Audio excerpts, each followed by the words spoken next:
Reverse by Black K. Cat. Chapter 19. Quiscus. I'm starting to sense a pattern here, Tenzo says unhappily, leaning down to test the heat coming off the smothered fire.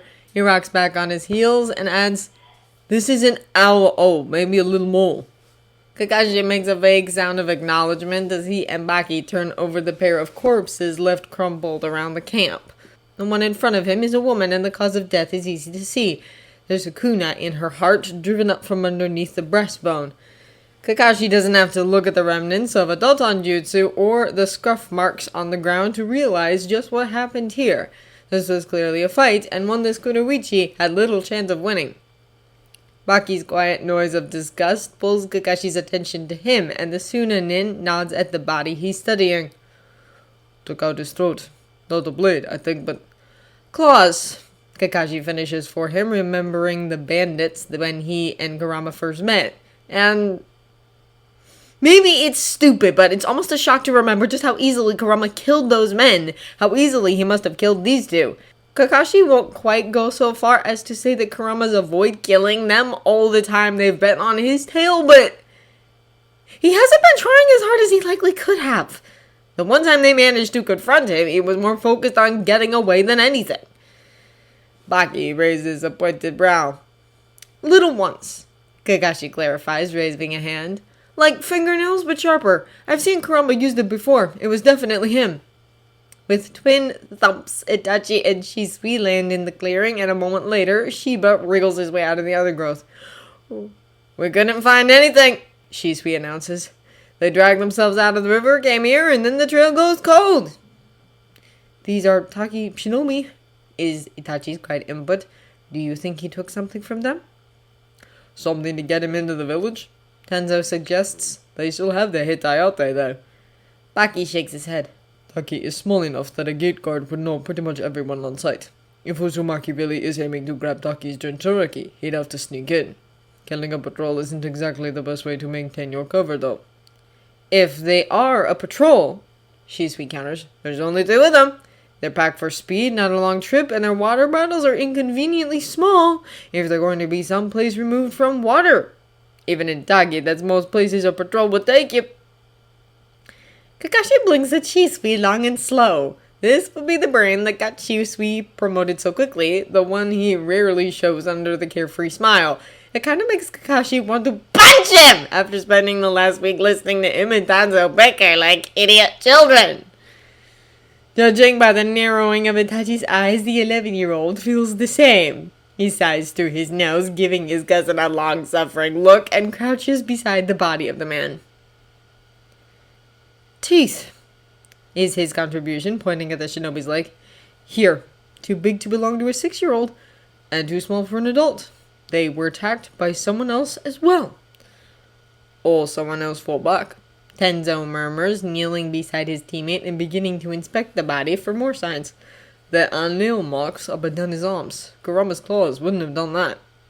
So Kurama rescued someone, likely another child, though older than Naruto and Gaara. Kakashi stares into the darkness of the trees, feeling a distinct unease curl in his gut. He's never heard mention of how old Taki's Jinchuriki is, or even which beast they hold. There's no reason to think chances would align enough for Kurama to accidentally stumble over another Jinchuriki unless... What if they had plans to meet? Kakashi has little idea what Kurama was doing before he appeared out of nowhere to help rescue the daimyo's daughter. If Taki's Jinchuriki was old enough to make their own decision and Kurama contacted them, the unknown Jinchuriki could have arranged for Kurama to find them and take them away. The idea feels uncomfortably likely given the facts Kakashi has managed to scrape together about the wayward Uzumaki. "You blind fools will never understand even the smallest portion of what it means to be a Jinchuriki, but I do. And I'll make sure Naruto does too. You want to punish him for it? Cast him out? Fine. But I'll teach Naruto just what it really means to wield the power of a Biju." If this is some sort of Jinchuriki revolution, the countries need to be warned. Before anything else, before they even take another step, they need a plan to take word to Kiri, Iwa, Taki, and Kumo, because Kurama is dangerous. It's tradition for hosts to be picked from the Kage's close family so that they'll be loyal, but Kakashi has seen firsthand how much hate Jinchuriki garner. It would be hard for anyone's loyalty to hold up in the face of that. Couple it with a man who clearly knows what it means to be a Jinchuriki, promising freedom and power, with 2 or even 3 containers already under his thrall. This is a recipe for another war, and no matter the logical outcome of 9 Jinchuriki against all of the elemental countries, Kakashi feels unhappily pessimistic about the nation's chances. He's seen what the Kyuubi was able to do to Hanaha in a handful of minutes after all, and none of the other villages have an impossibly stubborn Uzumaki Konoichi, a newborn Uzumaki child, or a Fuinjutsu master on Minato's level to save them. I think, he says slowly, that our first priority should be warning Taki and then Iwa.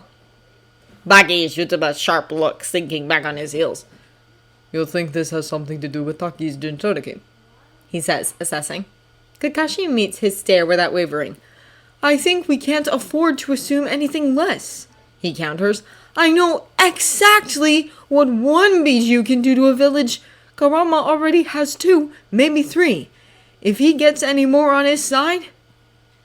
The pieces are visibly coming together in Baki's mind, and he grimaces, dragging a hand over his face. Right, he says grimly, looking around the small camp. Good spot for an ambush. If these 2 were waiting for the Jinchuriki to lower their guard, they wouldn't have expected Uzumaki. No one ever expects an Uzumaki, Kakashi says dryly, making the other man snort. Got a seating scroll? Baki asks. The least I could do is take the bodies with me, if I'm legging it for Taki. Kakashi honestly hadn't expected him to volunteer for the task, but given Konoha's history with Taki, it's likely for the best. He pulls an empty scroll out of his belt pouch and hands it over, then asks, Iwa? Baki grimaces. Suna and Iwa have too much history for me to go waltzing up to their gates and not expect to get a hostile mountain dumped on my head. No, I'll ask Taki to send someone. You'll in for Kumo? At this point, we're better off tracking Kurama. Kakashi tips one shoulder in a faint shrug. The Hokage's message will reach Kumo before we can, and he'll be able to get word to Kiri as well. With enough shinobi on alert, there shouldn't be a way for Kurama to steal any more Jinchuriki. With a snort, Baki rises to his feet. Here's hoping. They'll get the move on. Uzumaki's got an hour's head start, and knowing him, he'll take advantage of it. There are only so many passes into Kumo. Figure out which he's heading for, get there before him, and cut him off. Something flickers over his face, only to be ruthlessly crushed, and he turns away, busying himself with the scroll. Get the kid back. Gaara doesn't need more reasons to hate humanity. Well, the Sunanin has a heart after all. Kakashi would smile, but all he can think of is Naruto in the same situation, and that takes all the humor out of his realization. Instead, he hums a vague acknowledgement, tips his head at his team, and warns, Head on a swivel. Way I was born, Baki retorts, waving him off. Same to you, Watake. Kakashi waves back, then leaps for the trees. Itachi is a beat behind him, Tenzo and Chisui bringing up the rear, and Kakashi again says a wistful goodbye to all thoughts of rest and easy paces. There's no time. No matter Kurama's intentions, he's on a mission that could throw the entire shinobi world into war, and there's no way Kakashi is going to have that on his head. After 2 days of dark tunnels, unable to catch even the faintest hint of a breeze or any stray shaft of sunlight, Kurama is honestly ready to climb the walls if it will get him even a little closer to the open sky.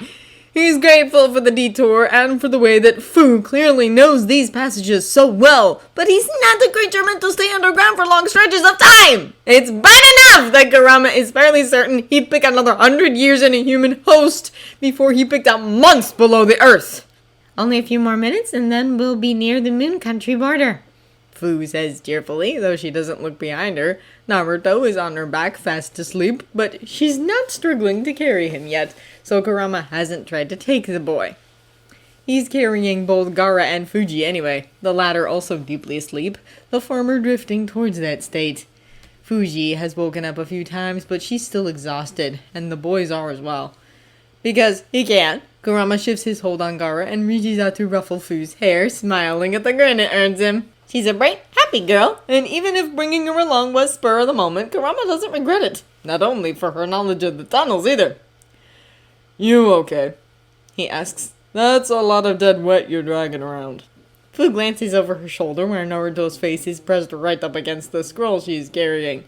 She just looks for a long moment, then smiles and says, It's alright. I can go a little further. He's really cute when he's asleep. Kurama snorts sharply.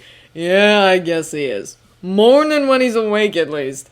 On his shoulder, Gaara makes a sound that's vaguely a protest, and with a roll of his eyes, Kurama allows, Yeah, he's still cute no matter what. Go to sleep, Squirt. Muffling a giggle with one hand, Fu offers, There's the place to camp right outside the tunnel exit. I think it's nighttime, too. Are we going to stop? Kurama debates for a moment, but it's probably safe. If Fu is right and no one knows about these tunnels but Taki Shinobi and high-ranking ones at that, Kakashi and his freak squad will be taking the long way around Taki's forests and rivers. Maybe they'll catch up, but even if they outpace Kurama's little gaggle of children, they likely won't be able to predict exactly where Kurama is headed. Beside that, you could use a spare hour or so to get in contact with Matatami again. It's probably not fair to dump another child on her without warning, especially when she agreed to take in Naruto and Gaara without a fuss. Yeah, he confirms after a moment. We can spare a few hours.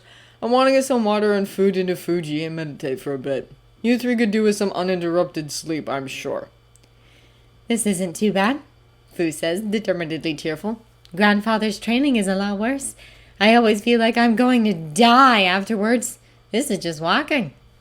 Kurama can't quite suppress the low, angry growl that worms its way up from his chest.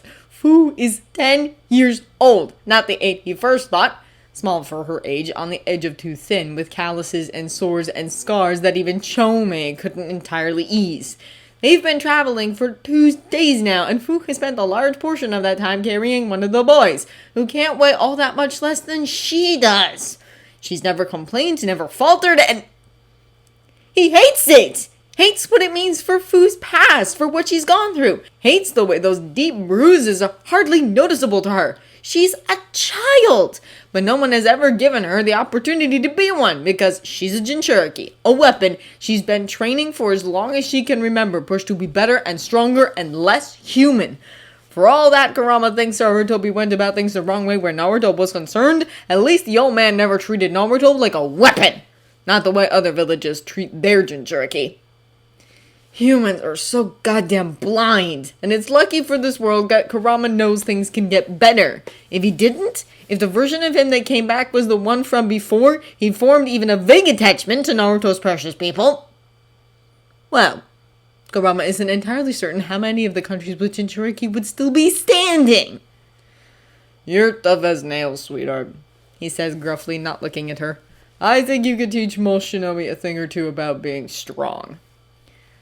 Fu's quiet for a long moment, but she slows her steps a little, dropping back to walk right beside him. And if she's leaning into his side a little, Kurama isn't about to call attention to it, not unless she wants him to. I think I hate everyone in my village, she confesses in a small voice, keeping her eyes fixed ahead of them. They all glare at me and whisper all the time, and it doesn't matter what I do, they're just always angry.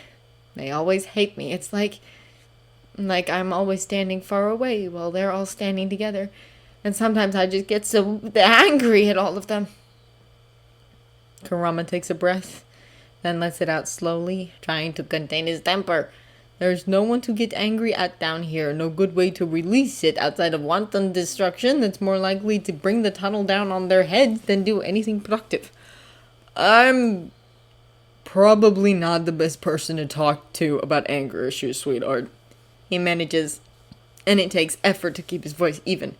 There's a heck of a lot of hate in me, and there has been for a long time. But I'd say you're absolutely justified if that's how you feel. No one should ever tell you that you have to love someone who hurts you, even if it's just mentally. You're the only one who can decide to forgive them for it. And if you never want to, if you always want to carry that grudge and hold them at a distance the way they did to you, that's entirely your choice. The tense, tight line of Fu's shoulders relaxes just a little, slumping into something more natural. I thought adults were supposed to tell us that peace was the best thing and that you should forgive people and that they were just being stupid and ignorant and it wasn't their fault," she says almost accusingly, though there's relief in her orange gold eyes. "That's what Mom always said." Kurama snorts, reaching out with his free hand to lightly ruffle her hair again. "Maybe," he admits, "but I'm pretty terrible at being a human, kid. The only advice I can give is what I know, and is probably not majority approved. Sorry." Fu takes a careful breath, then looks up to flash him a smile. "That's okay," she says brightly, hoisting Naruto a little higher up on her back. "I think I like your advice a lot better than all the rest I got. If that makes me a terrible human too, I don't really mind. We can be bad at it together." That wasn't quite what Kurama was getting at, but he supposes it's close enough. Chuckling, he shifts Gaara into his other arm, then nods in front of him. "That my imagination, or is there actually sunlight up ahead?" Fu blinks, lifting her head, and then laughs. "We made it! Come on, I'm hungry." She takes off for the crack in the stone, leaping lightly across the roughly hewn floor and then right out the gap. Kurama follows a little more slowly, turning sideways to slip through the narrow opening. It is clearly late afternoon, the sun low on the horizon, and the moon already rising above the treetops. And Kurama takes a long moment just to breathe in the smell of something besides bare stone and dirt. Moving air is a blessing he'll never again disregard. Even being trapped in that terrible sewer in his Naruto's mind wasn't as bad as being stuck underground. From even a few steps away, the entrance to the tunnels looks like nothing more than rough stone, and Kurama makes note of his exact location in case he's ever passing back this way and desperate enough to use it as a getaway. He doesn't expect to be, but... well, Naruto taught him a lot about expecting the unexpected. At the edge of the tree line, Fu is crouching down, busily building a ring of stones for a small fire. Caution makes Kurama hesitate, but at length he decides that they'll be fine lingering for a few hours. They're getting pretty far north after all, and it's still winter. The air has bite once the sun goes down, and Kurama isn't about to let the kids suffer through a night without any warmth. They've got blankets, but those can really only do so much. Carefully, he sets Gaara down next to Naruto, then carefully lifts Fuji from where she's been curled around his neck and sets the vixen in Naruto's lap. She shifts a little, one amber eye slitting open, and grumbles softly. Kurama steps away, deciding to leave her to either wake up or slip back into sleep on her own, and makes a circuit around the edges of their little camp, collecting dry sticks and stretching out his senses. There's no one else around them, though, not that he could feel by way of chakra or malice, and he allows a little bit of tension to ease from his spine at the realization. His range is decent, so as long as he keeps an eye out, they should have enough warning to hightail it if someone gets too close. By the time he makes it back, Fu has the fire going and is seated cross-legged on the ground in front of it, watching Fuji with bright-eyed enthusiasm. The fox is sitting up, truly awake for the first time since they landed in the river, and though her fur is still a little dull, she otherwise looks recovered. "Fuji," Kurama says, dropping the wood off to the side and sinking down next to her. "You're up. Feeling okay?" Fuji gives a bright yip and pounces on his lap, curling up and wrapping her three tails around herself. "I'm fine, Kurama-sama. I take it we got away? I'm sorry I wasn't able to take us further." Kurama cuts her off, tapping a finger on her pointy nose. "Hey, shut up. You were fantastic, Fuji, and you got us to safety, even though it could have killed you. And it's thanks to you that we were in the right place to rescue Fu, so none of that blaming yourself stuff, okay?" Pointed ears fold back and a long tongue flashes out to lick Kurama's knuckles. "All right," Fuji allows a touch grudgingly. "I'm glad we got away, Kurama-sama." "Thanks to you," Kurama repeats, smoothing a hand over her soft fur. "Now, how are you really feeling?" "A little tired, but I'm alright," she admits. "I can keep watch if you need to rest, Kurama-sama." "Sleep sounds tempting, but it can wait." "Not yet. I need to get in touch with Matatabi again, though. Can you keep an eye on things while I'm out? Fu will help. She's had a lot of training already." Fuji's ears perk up and she pokes her head over Kurama's knee to take a look at Fu. In an instant, she's gone, flowing out of Kurama's lap and darting around the fire and hopping into Fu's lap instead. "Oh, you've picked up a girl!" he says cheerfully. "How cute! I'm Fuji!" Fu's expressions shift to outright delight. You're cute too, she answers. I'm Fu. Are you a summons? Can I pet you? Fuji brains a little. I am, and of course you can. Right behind the ears is good, and down my back. Fu's fingers immediately find the right spot, and Fuji half closes her eyes in bliss, a gargling purr rumbling up from her throat. Kurama chuckles, settling back a little. Keep watch, he reminds them, and gets a flick of Fuji's tails in response. Deciding that's as much as the vixen is capable of right now, Kurama closes his eyes, rests his hands on his knees, and reaches for the shared mental realm of the Biju. It's not the same as last time, he realizes, even before he opens his eyes. No campfire, no vast forest of monolithic trees. Instead, the roar of a waterfall fills the air, cascading down from high cliffs in a narrow torrent. There's an island in the center of the resulting lake, just a small patch of grassy ground, and around the edges of the pool the trees press close. The air is wet and warm, the sun at its height, but the falls of truth. Kurama takes a breath, rising to his feet, and tries not to dwell on the memories that pervade this place. Naruto. All of it Naruto. That's all he can see and sense. The battle between Naruto and his darker half. The first time Naruto fully took his chakra, where Naruto learned his past. It's all here, in the lake before him and the temple behind the falls. And of all the places for his subconscious to manifest, this is likely one of the most painful, because this is where everything started to change.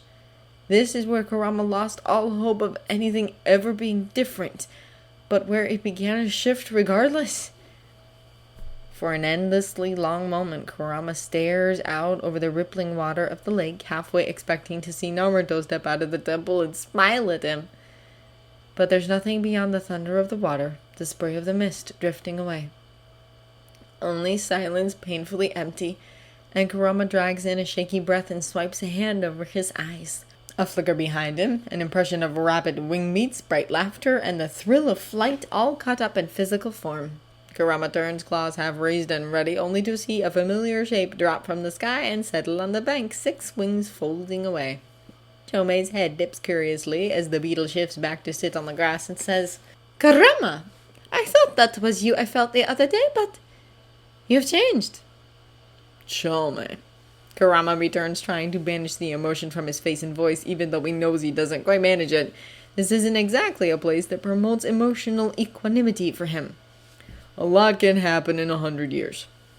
Chomei squints at him for a long moment, wings flickering out and fluttering briefly, gossamer bright, before they fold away again. "I suppose," the beetle allows, "but you've spent a long time not changing, haven't you? Why not?" "Extenuating circumstances," Kurama says succinctly, crossing his arms defensively over his chest and trying not to fidget. "Was there something you wanted, Chomei, or is this just a social call?" "Can't the Bijou talk to her brother?" Chomei complains, and apparently Kurama was massively wrong about only having brothers. Not that he's about to protest. Another flicker of wings. Embarrassment, Kurama thinks, though it's been a very long time since he had to read Chomei's body language. And she says, "You saved my host." Well, not the conversation Kurama was expecting to have, but not one he'll complain about. "I did. She probably could have saved herself, but since I was there, I figured I might as well. Though I noticed you weren't trying to take control, Chomei. You think polite all of a sudden." Her wings flare up and out, and the beetle bristles. "I'm always polite," Chomei protests. "I'm lucky 7 Chomei, and anyone would be fortunate to have me as their Bijou. Those fools in Taki can't see it, but Fu has never been ashamed of what she is." Kurama can't imagine that she hasn't. Fu is a strong, stubborn girl, as bright and happy as Naruto, with a seething edge of darkness that reminds him of Gaara's aching fury more than anything. It would be a potent combination in a regular shinobi, let alone a Jinchuriki. With a faint sigh, he holds his hands up, a vague attempt at placating her, and answers, "Hey, cool it, that wasn't a criticism. Just observation, okay? I just got done dealing with Shukaku being a greedy, malicious bastard and trying to drive his host insane. Forgive me for not being overly optimistic about all of this." "We're not all Shukaku," Chomei reminds him with an amused snort. Though I'll admit I might have a few screws loose too, if I was trapped in a crazy priest for years on end. Rolling his eyes, Kurama gives her that one. Between the seal, his natural crazy, and his previous hosts, Shikaku didn't have the best chances of coming out of this mess sane. Right, he allows. Still a bastard, though. He ignores Chomei's laughter and adds, I'll take care of Fu as much as I can, but I need to get all 3 of the brats to Matatabi. Heard anything from her? Chomei hums, settling back again, and then shrugs her wings in a flicker of iridescent color. Not yet, but none of us speak much anymore. You know how it is, Kurama.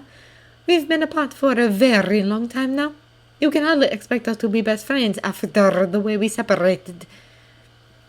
Kurama ignores the pointed look being aimed his direction. After the way the 4 Shinobi War played out, he knows for a fact that he's the strongest of the Bijou.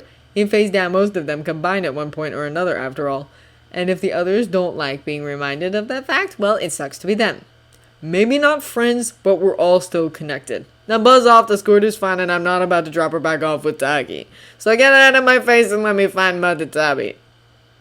With a clatter of beetle wings and a sharp humph, Chomei launches herself from the ground, pausing to hover over Kurama's head. I don't care if you're older, Kurama. One of these days you'll have to stop being a prickly jerk or I'll sit on you. I'm not prickly, Kurama snarls. Go perch on a flower, you overgrown bumblebee. Chomei gives an angry rattling buzz. Thanks for saving Fu, you bastard! You're welcome, witch. Kurama snaps back and glares as Chomei turns, pointedly flickers her barbed tail, and soars away. Seiji hates his siblings sometimes. Most of the time. In general. Kurama thinks about how he's setting himself up to interact with all of them at one point or another and groans as he drags a hand through his hair. God damn, does his Naruto owe him big time for this saving the world crap.